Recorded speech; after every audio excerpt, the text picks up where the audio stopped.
Hi, this is June from Dehymot Country Inn, your Amana home. And today I have come over to West Amana to the Basket and Broom Shop. One of the really great things about visiting Amana is that you get to see some of the traditional crafts being made. And one of them is the broom making and the broom maker. So today we have Peter Hanley here to show us how he makes brooms. Peter is a man of many talents and interests, and he is actually an expert on the history of the Amana Colonies and has written some books. But today he is the expert broom maker. So Peter, would you just tell us a little bit about what you're doing right now and about the different types of brooms that you make here at the Basket and Broom Shop? Well, historically in Amana, there was a broom shop in each of the villages, at least by the end of the communal era. It was usually an older man that did that type of work, and that would be what he did in the winter months. Usually be a farm worker during the rest of the year.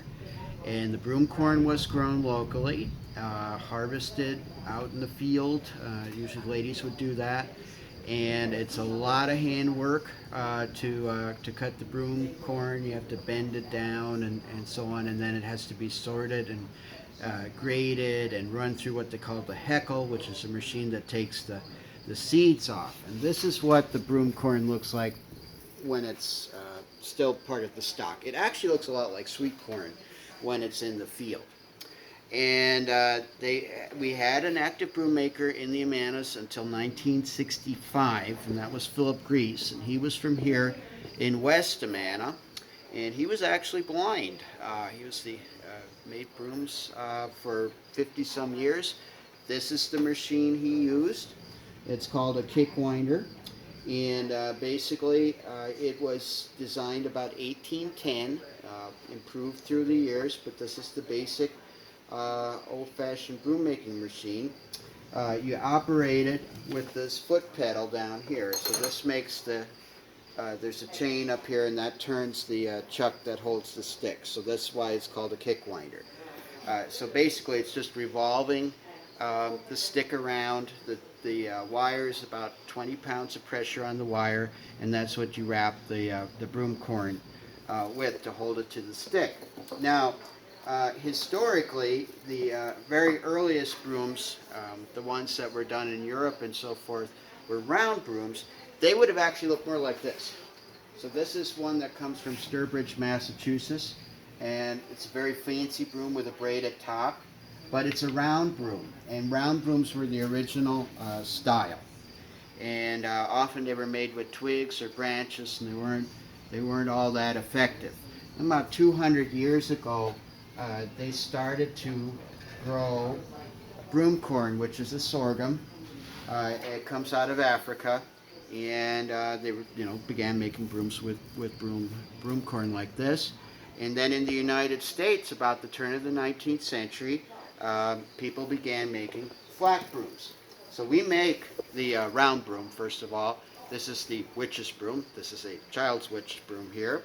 And then we also make flat brooms, and flat brooms are what you think of when you think of a broom for most people, or shoulder broom, I guess I should say. And this is built so that it will lay flat, and then it's put in a vise, which you see behind me here, and that squishes the technical term squish, squishes the material flat, and then we sew it. And the third type of broom that we make, which seems to be an Amana invention, or at least an Amana specialty, is the sideliner whisk broom. And this is done in a totally different process than the other brooms. And a lot of wires involved. You're using 6-inch long broom corn and fastening it to the stick and fanning it like this. And there are a couple different variations on this. In fact, we make 23 different types of brooms. There's a display on the wall there of the different kinds that we do. Even make a little golf broom and cake tester broom, so you break off a piece of broom corn to test your cake. Well, today what we're going to do is a flat, and it's going to be a child's broom. So this is a 24-inch long broomstick. It's already in the chuck. I've drilled a hole. I've already got the wire tied around it, and hopefully I will do this right so we don't have to retake it. I'm going to start out with the shortest of the broom corn that I'm going to use, and this has been cut, and kind of rifle through it, make sure that I don't have any chaff or split ends or anything like that. And then, see, there is one. I don't want that in the broom. So I'm going to take this bundle here, even it out, and we're going to put it around the stick, and it's going to overlap about an inch. And I'm going to, by using my fingers, spread this as it's revolving. So I'm trying to spread this so it's about half an inch thick all the way around. I'm going to go about 2 turns this way. And now we're going to make same length of broom corn. I'm going to make a bundle about like that. And that goes on the side. I'm going to flip. And second bundle here. Maybe a little more. Maybe not too long. Not too much longer. Okay, so I'm going to put this on, go around a few times, and then beyond this point I'm going to add longer broom corn. It's going to stick out this way, and I'm going to fold it down, and we're just going to be wrapping about 2 more different sizes around this stick. Over here, just to shorten things up, this is a display of how a flat broom is made. So I just did this step, which is a 1 wrap around the stick, and then added the 2 side bundles so that you can see it's getting flatter.